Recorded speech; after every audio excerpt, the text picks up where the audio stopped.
Namaste. I'm Nayaswami Asha, and we are continuing our discussion of Swami Kriyananda's compilation, The Essence of Self-Realization, The Wisdom of Paramhansa Yogananda. We are up to chapter 4 of this book. As long as I can keep doing it, I'll recite like a litany what the chapters before were about. The first is the folly of materialism. The second is the true purpose of life. And the third is the dream nature of the universe.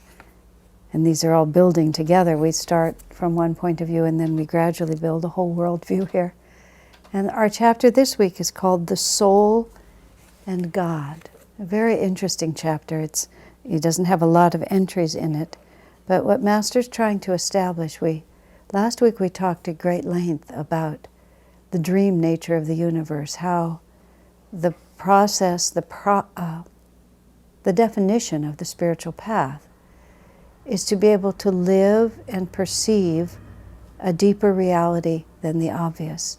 And in all the different ways that Master could try to help us to see that which we can't see, he drew all these pictures for us, helping us to tune in on a deeper level to what life is, the true purpose of life, and how that purpose is not obvious because this world is not what it seems. And so this week, Master is going to the heart of the matter, which is, who are we in relation to God? Now, these are the kinds of questions that people like to ask and people like to discuss, and college students stay up all night drinking coffee and talking about. When I had my very brief career in college, brief because I only lasted a year, I took a class called Consciousness and had high hopes for it. But I realized that people were sitting around trading opinions, is the only way I could describe it, which is a certain amount of academia is that. They see themselves as their job is to collect all the information and to consider all the points of view, but it's not an environment in which someone declares that this is reality. And I learned the difference without actually knowing the words between knowledge and wisdom. And I was looking for wisdom. I was looking for a path to follow that would give my life meaning. And I walked into an academic environment in which people's meaning was from being familiar with 1,000 different possibilities, and there seemed no urgency for anyone but me to winnow those, to discern through those possibilities to that which was lastingly true. Now, when a master speaks, it's from an entirely different point of view, because they're having an experience of the reality that they're describing. Master's poem, Samadhi, which is just an extraordinary piece of mystical literature, unique, Swamiji says, in all of spiritual writing. And he simply went into that state of consciousness and then described what it was. Master said he wrote the poem Samadhi while he was riding on the New York subway. You don't even know where to put your thoughts. I mean, I don't think I could write any poem riding on the New York subway. What to speak of a poem about cosmic consciousness that's so magnificent. But Master was demonstrating not only by the poem he wrote, but by the context in which he wrote it, the dream nature of the universe. I've been having an interesting perception lately, which is not necessarily prompted by this chapter or any chapter of any book. It's just occurred to me on a deeper level. Now, let me preface this by saying, I've been on the path for many years now, really quite a few decades. It doesn't mean anything how many years you've been on the path, in the sense that the longer you're on the path, the less time means to you. And more than that, for any person who's toward the middle or the end of their incarnation, you recognize that time just passes. Time passes very differently after it's done than when you anticipate it. But having said that, on the spiritual path, it's always the same path from the moment that you start. And in the company of someone like Swamiji, where I've spent my spiritual life, with Master's resources of his books in front of us, it's not like we didn't have all the information from the beginning. One does progress in order to take Kriya initiation, and one can then take several higher initiations.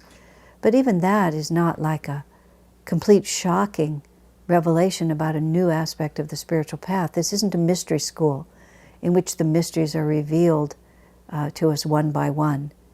It's rather the whole picture is there in front of us. But what happens to us on the spiritual path is that step by step our capacity to understand what we're seeing becomes more subtle. And so we begin to know what these words mean on a level that we don't know at the beginning, even though we can say those very words. So in this context lately, I've been more intensely aware of the difference between inner and outer consciousness. And that may sound rather mundane just to say it like that, or too elementary.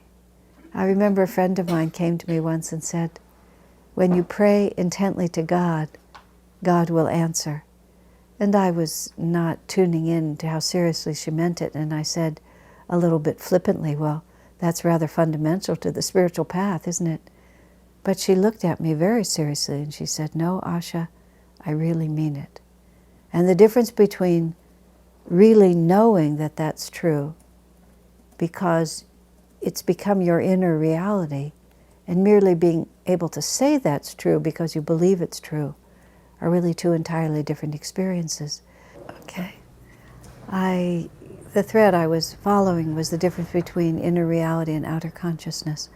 I was thinking about Swami Kriyananda. On April 21st, which when this is being recorded now is just a couple of days ago, April 21st, 2014, or is that what we are? Yes, 2014, which is the first year after Swami's passing. And in a sort of almost a slang way, I was trying to describe a certain quality about Swamiji, and I commented that I never saw him rattled.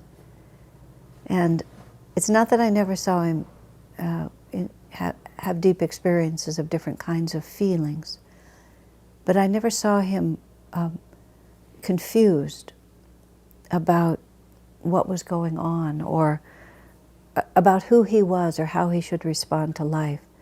And as I was meditating on that today, I really appreciated that he always understood that what was going on outside of you had nothing to do with your inner state of consciousness.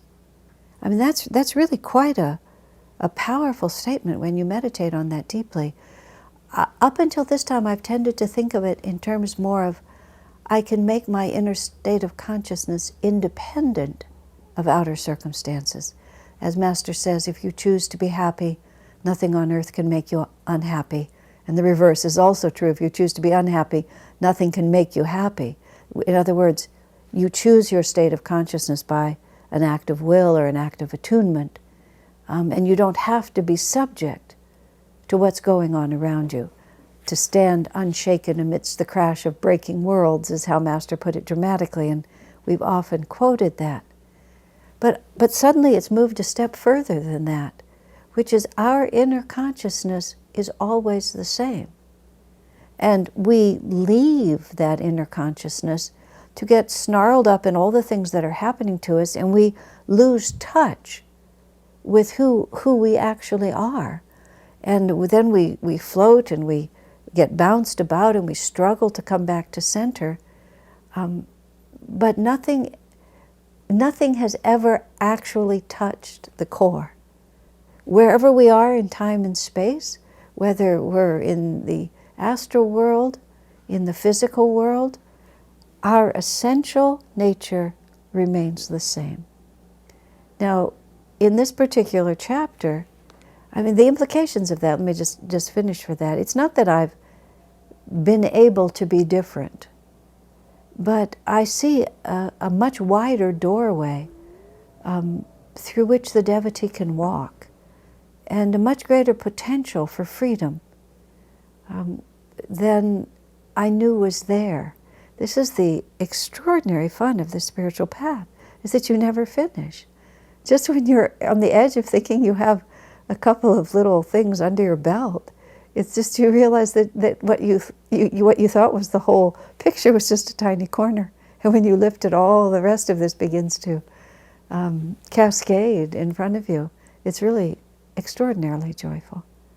In this particular chapter, which is quite relevant to what I was just saying, the soul in God, Master tries to explain to us who we really are and what our true consciousness is and how we lose track of that consciousness. And the 7 or 8 or 9 entries in this chapter are virtually just one image after another of helping us to try to look at it from another angle. And each of these are just symbols. That he can't really say it because if you see it, you can't say it. I mean, it's what you see cannot be translated into words. Words are not a medium that can actually convey states of consciousness. So what Master is, they can hint, and they can contain the vibrations. Master, in his instructions on how to read Whispers from Eternity, he tells us that this is ink and paper, the book.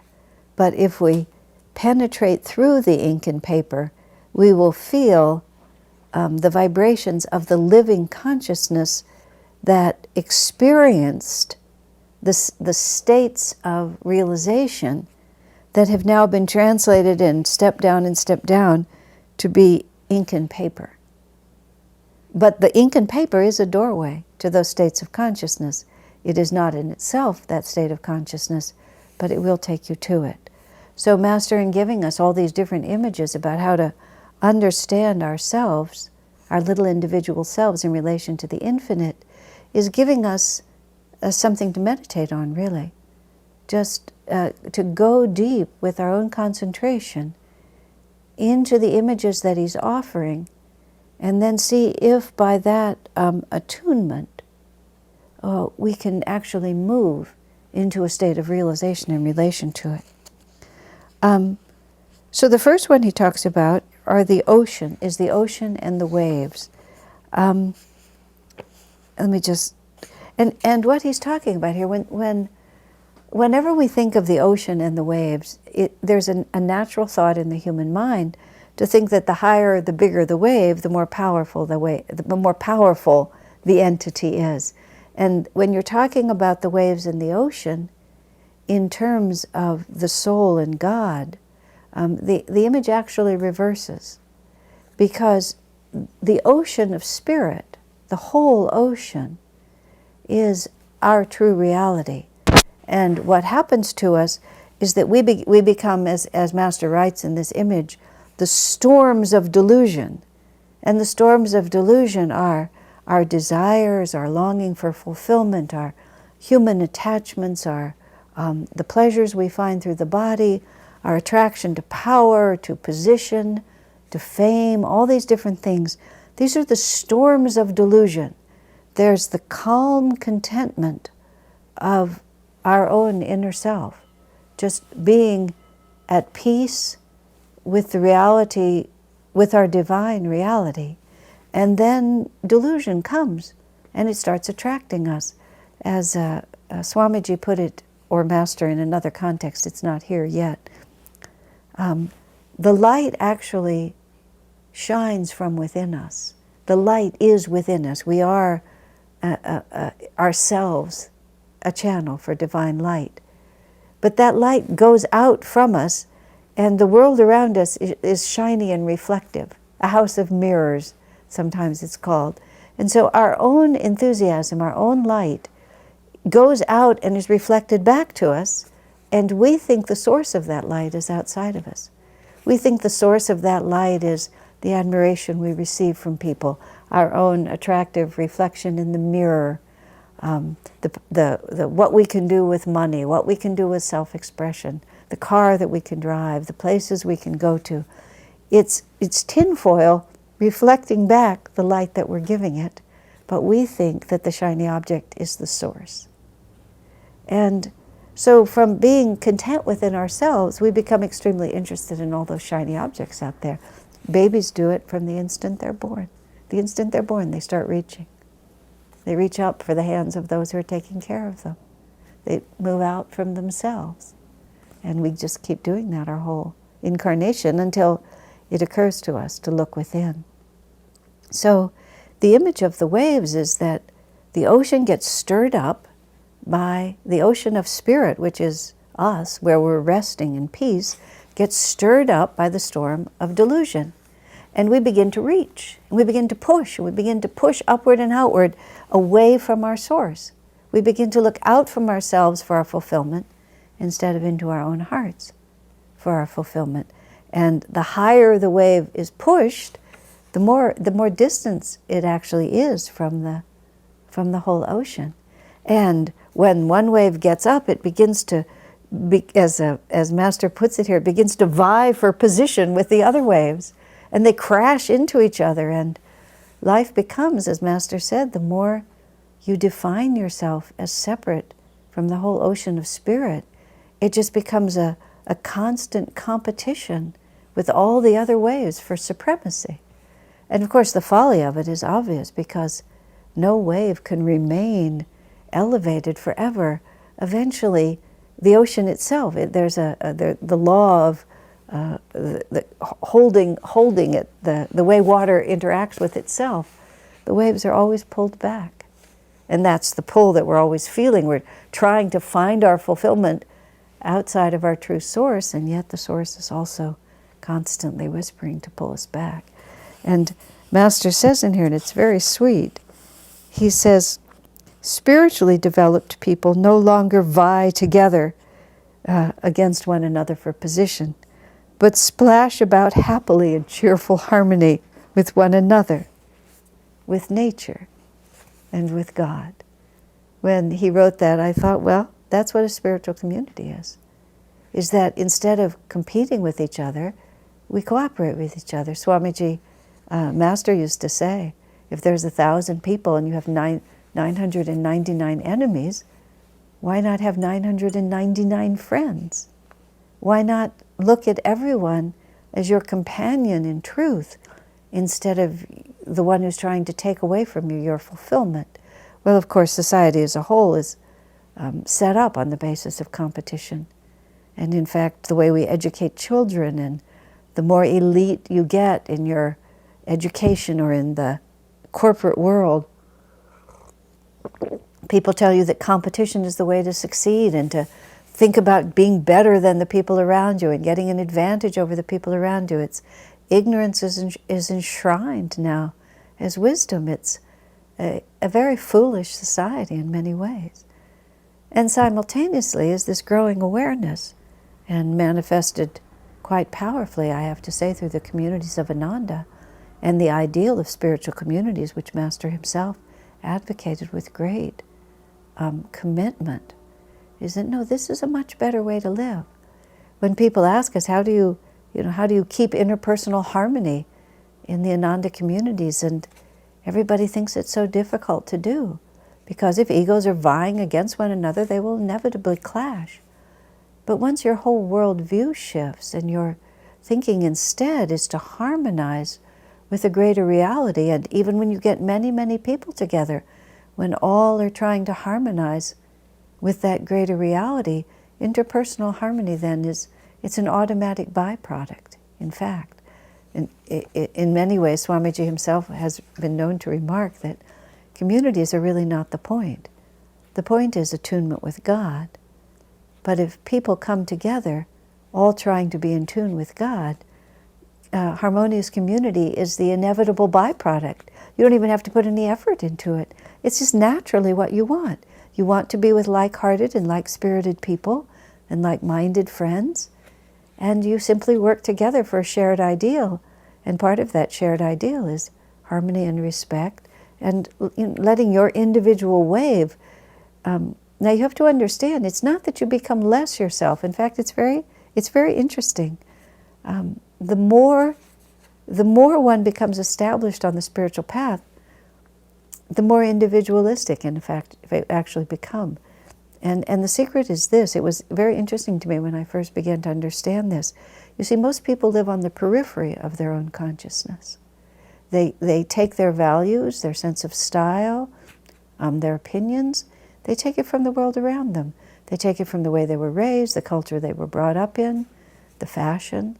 I've been so amused. I've never been much for fashion, especially not for fashion trends and so on like that. And observing it from the outside, especially nowadays, I'm able to see that a great deal of what's fashionable is really ugly, just really ugly and intensely unflattering and clunky, and just it's not harmonious. But even after you look at it long enough, you begin to think it's attractive. It's like this hypnosis comes over you. You start out knowing that it's hideous, and then you eventually think that it has a certain charm. Swami's opinion was, people who follow fashion have no taste because they just follow fashion. It's neither here nor there. It's not an argument I really care to make, but we just take our opinions from outside. We're not really a spontaneous expression of our own nature because we live on the edge. When you begin to meditate, when you begin to relax that desperate desire to assert your uniqueness and recognize your oneness with a greater reality, you come closer to your own point of origin. Because our point of origin is in the infinite spirit. And that word original is derived from the word origin. So to be truly original is to do what you do from your own point of origin.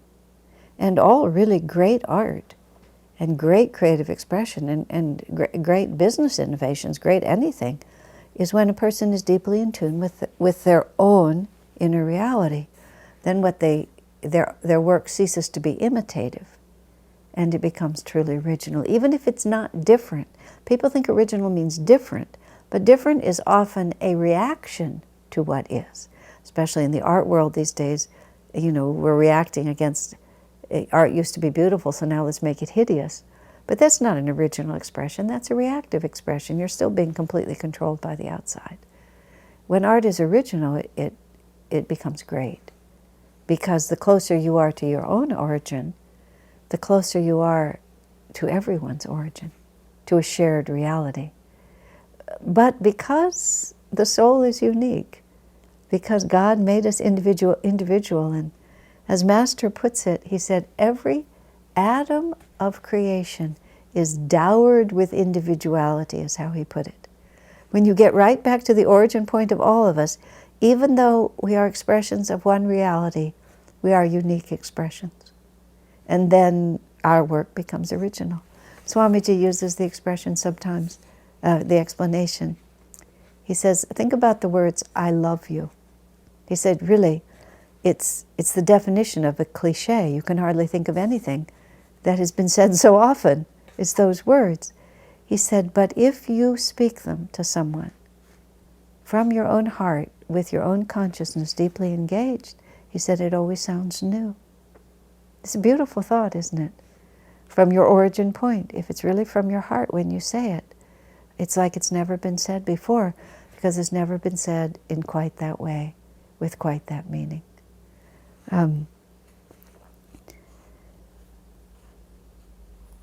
Swami, let's see, what was I thinking? Just a moment. There was a fleeting. Oh yes, I know what I wanted to say. I was having a conversation with Swamiji once about the yugas. The yugas meaning the ages on the planet, and we are presently at the beginning of Dwapara Yuga. Kali Yuga is the worst. Dwapara Yuga is one up from Kali Yuga. Then comes Treta Yuga. Then comes Satya Yuga. Dwapara is the age of energy. Kali before us is the age of matter. We're in the age of energy. We go then to the age of thought, and then finally we get to the age of spirit. And I was having a conversation. That's a 12,000-year cycle, by the way, so don't hold your breath. And you won't live on this planet if you're not suited for that age. You'll go to a planet that's suitable to you. But that's a different discussion. But I was talking with Swamiji once, and he was talking about, I know what I was saying to him. I said, sir, if we come back again, meaning if you come back, sir, and I come back with you to help you, let's wait for a higher age. How about that? Let's not come to this age because this is just too icky on this planet right now. And his first response was, I don't intend to come back at all. Although in later conversations he would modify that by saying that he knew his compassion for us would undoubtedly draw him back. But at that moment he announced that he wasn't going to come back at all. And he said even Satya Yuga, even the highest age, he said it's still the material world. It's not divine freedom. He said the only difference is that, as he put it, people like us are in charge. And I said, so then that the whole world, the whole planet is like Ananda. It's run with kindness and integrity and personal dedication. Yes, he said, the whole planet becomes like Ananda, which would certainly make it more pleasant to live in. But still, it's just the material plane. But reflecting on that, Ananda, the communities of Ananda and the spirit of Ananda, it's so self-evident when you experience it. It's not even like a revolution. It's more like an exhalation. It's like one has been barricading oneself against ignorance, against the storms of Maya.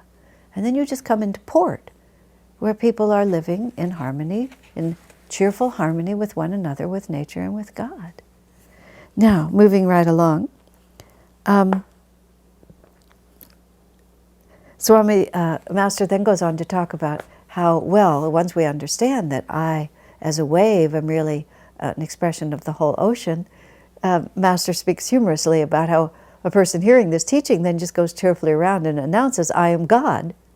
And especially in drug-induced ecstasies back from the 60s, which is a period of time I lived through, people would have these drug experiences in which they would sort of see themselves as part of a cosmic reality, and they would come right back down to perfectly ordinary consciousness and then claim that, I am God, I am the ocean of spirit, because they had seen it in a certain way through the chemical intervention, which is by no means at all the same. It's like going to the movies. It's not like really changing your consciousness. You are the movie, but it's still just like buying a ticket and going to the movies. It's not like really, like you don't really become that in that you've actually transcended delusion. You've just seen a movie about the possibility of transcending it. But moving along again, Master says that the ocean can describe itself also as the waves. But from the perspective of the wave, you don't really know yourself to be the whole ocean. So it's all right, as Master puts it, to say God is acting through me. The power that moves through me is divine, rather than saying I am God. Master said, wait until you can really know that before you start saying that, because otherwise it's too confusing. The ego will claim that, even when you think you're not. So that's why we behave as devotees. That's why even though in a philosophical sense we can say, I am one with God, there is no difference between God and me, until we have transcended our identification with all that happens to the wave. It's safer not to say that. But the masters can claim that. And in fact, the interpretation of the Bible between the self-realization interpretation and the more what you might call the Jesus as the only source of revelation and the only possibility of salvation reading of the Bible has to do with the pronoun I. Because when Jesus said I, he meant I, the infinite spirit. When people watching Jesus or hearing about him later hear him use the pronoun I, they think that one body that incarnated at one time and that died on the cross and even was resurrected. But still, Jesus was the infinite spirit acting through that body. He wasn't the body first. And so until we really know that, it's better to reverse the equation and enjoy the fact that my little wave floats on the great ocean of spirit, and God animates me rather than I animate God. Then Master uses the image of electric bulbs. And these, again, as I was saying, these are all different ways of trying to get us to understand how we appear to be separate, but we are actually one. Still wanting us to understand our unique individuality. So he uses the idea of electric bulbs. It's fascinating when you think about it, because these are things that we see all the time. When Master starts talking like this, I enjoy it so much, because when you read the Bible, Jesus talks about sheep and sheaves of wheat and petitioning kings and the wheels on a wagon. I mean, he talks about what people were actually experiencing. And he could have talked about electricity or light bulbs and so on, because Jesus' consciousness was not limited by time or space. He could see and know everything that was possible. But he needed to use everyday images that the people around him could understand, and that could be a doorway for them of deeper consciousness. When I read a lot in the Bible, which I was doing recent to this broadcast, because Easter was quite close to the time I'm recording this, again, I was very grateful that I don't have to struggle through all those images in the Bible, many of which are very unfamiliar to me or too esoteric for me to understand. But Jesus was trying to be very grounded in the hearing of in the life experience of his listeners. He talked about slaves and kings and lords and masters and servants, which is not what we live with. But Master is also trying to be very grounded in our experience, and he's talking about light bulbs and electricity. And if you, wherever you are right now, if you look around, you'll see all the different light sources in your house animated by electricity. And each one stands alone, seemingly. You see one light bulb in one room and another in another, and look out the window and you see a street light, and you see a car headlight. Everyone has something that is holding the power and then translating that into light that you see. And they all seem entirely separate from each other. But Master's writing here, especially when we're talking about those electric lights that are wired in, it's the electric power. It's the same electricity that's powering all of them. But they're different shapes, they're different colors, they're different locations. They can flash on and off. They can make patterns in all sorts of ways and give the impression of independence. But in fact, all of them are dependent on that one source.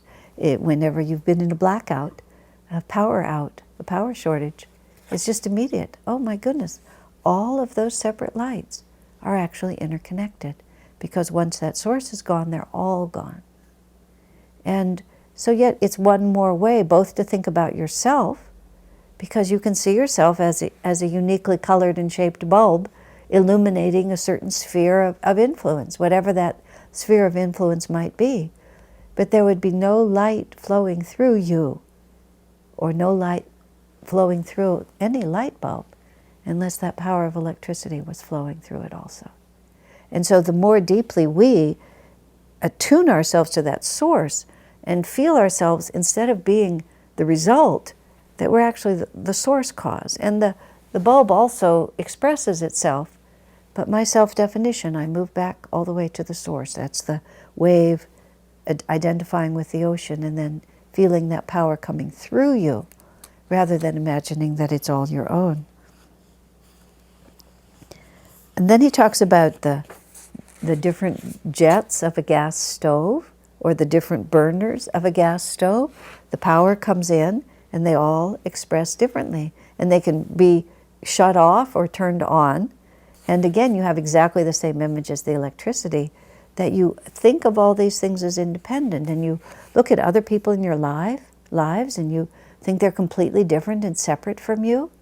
But if you tune in deeper, and this understanding has to always come from the self first. You tune in deeper to yourself, and you realize how superficial all those externally identifiable characteristics are. He's a man, he's a woman, he's of this age, he's of that age or culture or country. But you begin to feel that this same animating spirit, the same longing for happiness, the same need for love, that is the essence of who you are and I am, is exactly the same in everyone else. And when you begin to look at people, instead of seeing all that makes you separate, you begin to see all that makes you the same. And the more deeply you're conscious of the divine presence within you, the more when you look at someone else, you just see that same presence. As I've told the story many times of the man who was a near stranger to Swamiji, who felt so loved by him, and he asked Swamiji, how can you love me? You don't even know me. And Swami said, when I look at you, I see the presence of God within you. And I already love God, so it's easy to love you. I've really contemplated that story a lot. It's really quite an extraordinary story. Because when we look at each other, we see, the name, the personality, the gender, the physical form. And Swami said when he looked at this man, he didn't see any of that. What he saw was the source. The same divine source in him is the same that we experience in each of our own hearts in meditation and in prayer and in moments of transcendence. It's a marvelously fun exercise, both to practice with the people who are very, very close to you and to practice with perfect strangers. Just when you're there and you're talking and you're having an ordinary conversation, just visualize for a moment, if you like, the electric wires animating each of our bulbs, the gas line, which is ignited as our life force. Whatever it might be, that there's the same ocean that is just lifting up this wave and that wave, but that are, in essence, exactly the same. And feel what that does for your own sense of well-being and your own sense of belonging and your own sense of peace and security and being loved. That's why Swami collected all these different images here. Just our inner state of consciousness, the outer world is completely irrelevant to our inner state of consciousness. That source exists first, and then all this stuff just spills out from it. But what's spilling out is so superficial compared to the source. And how that electric bulb expresses itself, how that gas jet or that wave expresses itself, has no effect on the quality of the source, which is also a very illuminating way to consider it. It doesn't matter how much error you've committed, how much delusion you've embraced, how much sin you have perpetrated. It makes no difference. None of that touches the source, because the source just flows exactly the same. The ocean is completely unaffected by the waves. The biggest storm imaginable can rage on the surface, but sooner or later, all of that raging, upward moving energy will just sink back, and the ocean will be unchanged. And so we have to realize about ourselves, one of the greatest difficulties people have on the spiritual path is coming into a deep state of acceptance of how much we are loved by God. And this constant thought that somehow I have to achieve this, I have to achieve something before God will love me. And all of these images, the soul and God, which is what this chapter is called, to realize that the soul is already with God and we have just wandered off. We have allowed our wave to be stirred up by the storm of Maya, and if we can just extricate ourselves, our identification with that storm, the storm may still blow for a while, but if we're living in the ocean, from the perspective of the ocean, the waves are not such a big deal. From the perspective of the waves, it's very tumultuous. But from the perspective of the ocean, it just rises and then it falls. Master gives us this, one more example is many pots of water sitting on a garden patio, say, and all the same garden pots, and they're all filled with water. And then a full moon rises, and the moon is reflected in each of those pots of water. And when you look, you imagine if there's 100 pots that there's 100 moons, because looking down into the pots, you see 100 distinct moons. And the size of the pot, or whether or not there's agitation, whether the pots are being agitated by wind or other movement, may distort the reflection of the moon, but nonetheless it all appears separate. But no matter what that appearance Master describes, it's so sweet to think about it. When you look up, or when you look in, you discover that there's still only one moon, no matter how fragmented it may become, that the effect is not the source, the same story that we've been talking all the way through. Then Master talks about creation altogether, and he wants to correct a wrong that is often a misunderstanding about how self-realization views creation, specifically how Hinduism views creation. And in fact, this is that what we understand is because there is only one source, that means that absolutely everything in creation is a manifestation of that reality. And our reverence for nature is not as if nature is a separate power that's going to help us, but rather once we attune to the inner source, we see the divine manifesting in so many beautiful and interesting ways, and we feel that source reflecting back to us and teaching us in all these different ways. So as Master puts it, we worship and revere God in creation, in nature, in the natural world, in the rivers, in the sky, in the wild animals, in the trees, in the birds, but not as those things. It's not like the river has a power that's separate even from our own power. Our friend Joseph Cornell, who's known as Bharat within Ananda, he teaches about nature awareness, and he talks about that.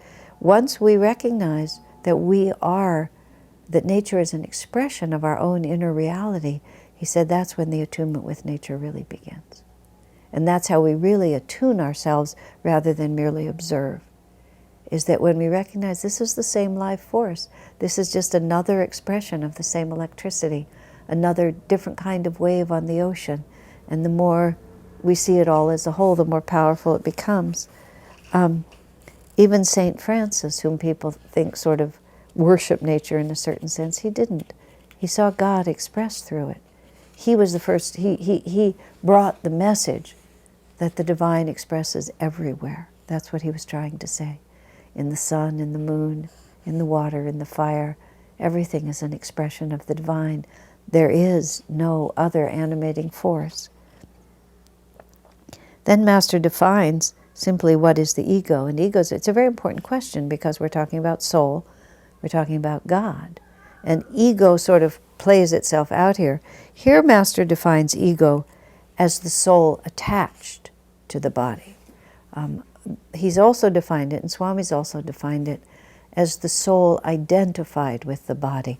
I find the word identified a little easier to work with, because identification, you can understand, is just a way of thinking about it. You become deeply identified with your job, with the home that you live in, with the way you look or something like that, that you think this is you. But merely because you've identified with it doesn't mean that your essential nature has changed. So the ego is the soul, the infinite spirit, identified with the temporary body that it's living in. And because we become identified with it, we've also become attached to it. And that attachment brings also confusion and fear with it. But you see, if we've identified with the body, we can also learn to identify with a greater reality. We haven't become the body in the sense of severing our tie with the infinite. We've just lost touch with where we came from. We've wandered very far from home, and we don't really remember. We're all sort of like a little mentally deficient in this respect. We're like little children or old people whose memories don't work anymore. We're still wandering about, but we don't remember where we came from. We don't have our address tattooed on our hand. We actually do have it tattooed on our hand, but we can't read it right now. That we just think this is what's happening to us. Now, the important point about that, I mean, yes, you can go into a long discussion about why and how and all of that. But the relevant point for what we're talking about now is to realize that nothing's changed. You are as much a part of the infinite now as you ever have been and ever will be. That you've just identified with the wrong reality. We have identified with the wrong reality. And we have to gradually overcome that false identification. That's what it is to overcome the ego. And it's an easier, more, I call it a more friendly way to think about the ego, because it doesn't really help us to be at war with ourselves. So we identify, for example, with the fact that, I have to have this position, or else I have to have this job, or else I don't have any self-worth. Okay, we've identified with the ego as a separate entity. That ego must vie against other egos for position and recognition. So if I don't have what I think I need as a separate entity, then I feel diminished. I feel small because I've identified with the separate ego, and if it doesn't get the gratification that's inherent in that system, in the ego system, then I feel badly. The more I identify with my separateness, the more my experience of life is defined by what happens around me. But it isn't as if our essential bliss nature is really changed. It's just that we've lost touch with it. And this is, again, this iteration. It's not a question of reality shifting. It's our losing touch with reality. And Master says, realization, it means to realize your true self as the great ocean of spirit by breaking the delusion that you are this little body, and this little body, this little ego, and the personality that you think of as yourself. What do I mean when I say I? Do I mean I with all of those limiting conditions? Once I say I is Asha, that means I have to be female, I have to be American, I have to be of a certain age, I have a certain physique, I have difficulty I'm not very mechanically inclined, I'm better at words than I am at music. I mean, all these different things that I start saying. Once I say, I am Asha. If I say, I am the infinite spirit, and realize when I begin to identify with that, then all of a sudden, everything that's possible for any human being is at least, to some extent, possible for me. And Swami Kriyananda, you see, demonstrated that to us repeatedly. He showed us what was possible if that firm ego identification is overcome. And that's why he could write music, he could write books, he could sing. On the rare occasions when he would show us anything having to do with dance, he was automatically in tune with dance. He could understand astrology when he needed to. He could just do whatever he set his mind to. And he seemed to have limitless energy and creativity. He said to me once when I was struggling with a tiny writing project, he just said, well, I never have writer's block. He said it just like that, well, I never have writer's block. Like, why would you have writer's block? You just attune yourself to the infinite consciousness of the spiritual eye, and you ask God to help you, and you can do it. And Swamiji just had this unshakable, and which he demonstrated over and over, confidence that if it can be done by a human being, it can be done by me, because all human beings come from the same source. And it wasn't an inflated ego, it was just the opposite. It was a totally deflated ego. So he was standing at the source. And once you're standing at the source, it can be directed in any direction you want it to direct it. Swamiji said Master could converse with experts in any field as an expert in their field, because he could just tune in to what that reality was. There's the story told of Master commissioning a picture of Lahiri Mahashaya, and the artist just didn't capture Lahiri. And when the photo was delivered, the picture was delivered, Master didn't like it, and he said, how long did it take you to persuade yourself that you were an artist? And the artist answered, 20 years. And then he became angry at Master, said, I'd like to see you do that well in twice as long. And so Master said, give me a week.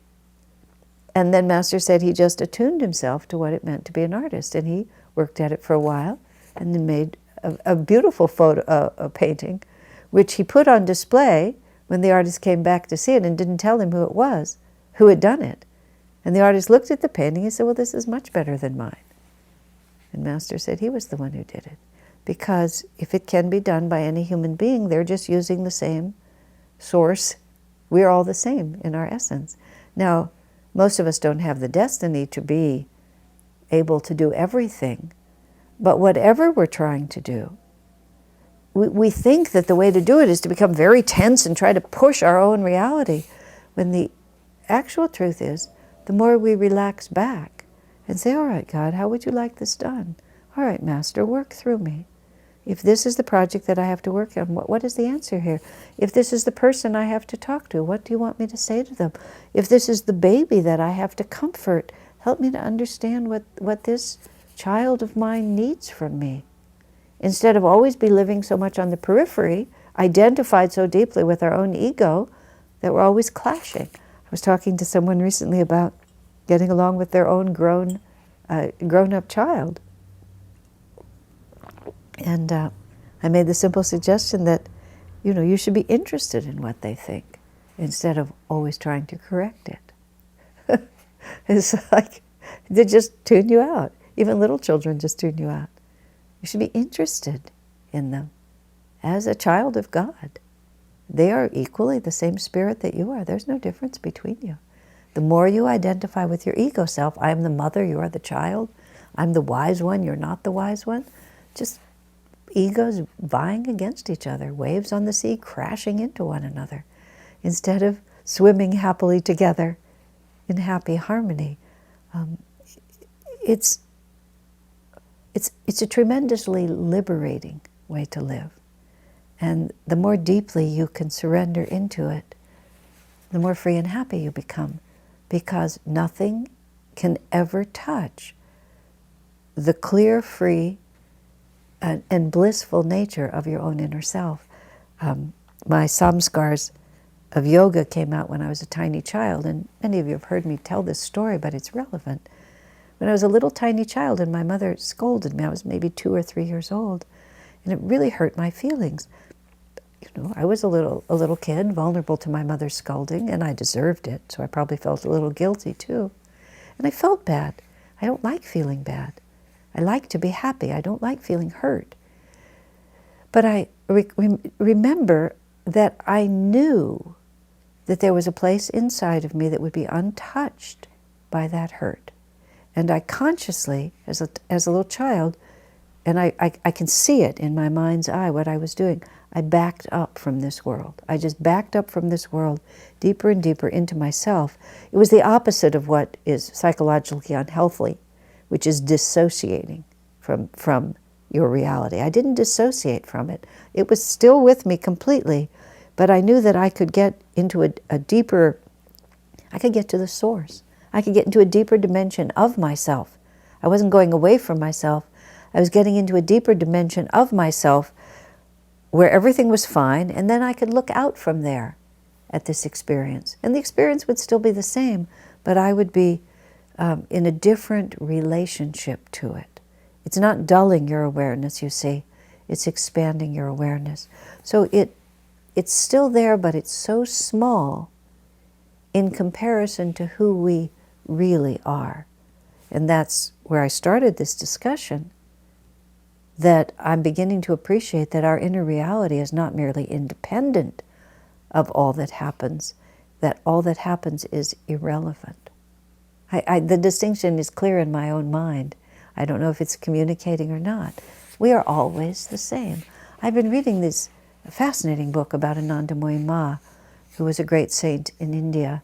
She died in 1982. Swami Kriyananda spent much time with her and was very close with her. Master writes about her in Autobiography of a Yogi. And she was born with enormous spiritual realization. She never acquired it, she just always had it. And in answer to every question virtually, I am always the same, she says. And there was a period of time when she would go into these states of samadhi in which she was unconscious seemingly of the outer, in which she did not interact at all with the devotees or the outer world. She was perfectly still, she was silent. No matter what went on around her, she made no response. And then she would come out of those states, and she was a very natural, very charming, very interactive, very sensitive, very engaged person. And someone said, why are you one way at one time and why were you so far away from us and with us now? And she said, that's how you see it. To me, it was always the same. Whether I'm still and unmoving, whether I'm walking among you and talking, I don't change. And my experience doesn't change. Because what she lived in was the source, and then she allowed that source to express. That was how she herself would talk about it. It was like things would express through her, and she would observe them as much as anybody else would observe them, even though others thought it was her, because she was inhabiting that body, but she never identified with that body.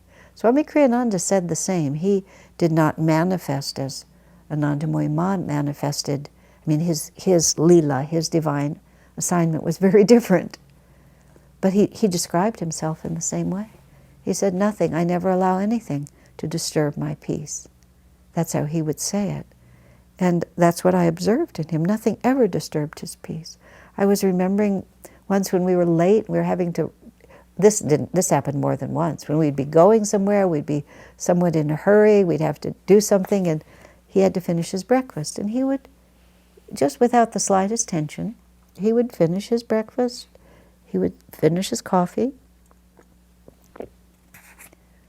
and we were going to leave when we were going to leave, but I would be standing there with every part of me anxious for the departure, and I would watch Swami just sip his coffee until his coffee was gone, at which point he would stand up and we would leave. But I had allowed all those external circumstances to agitate my energy. He never allowed it to happen.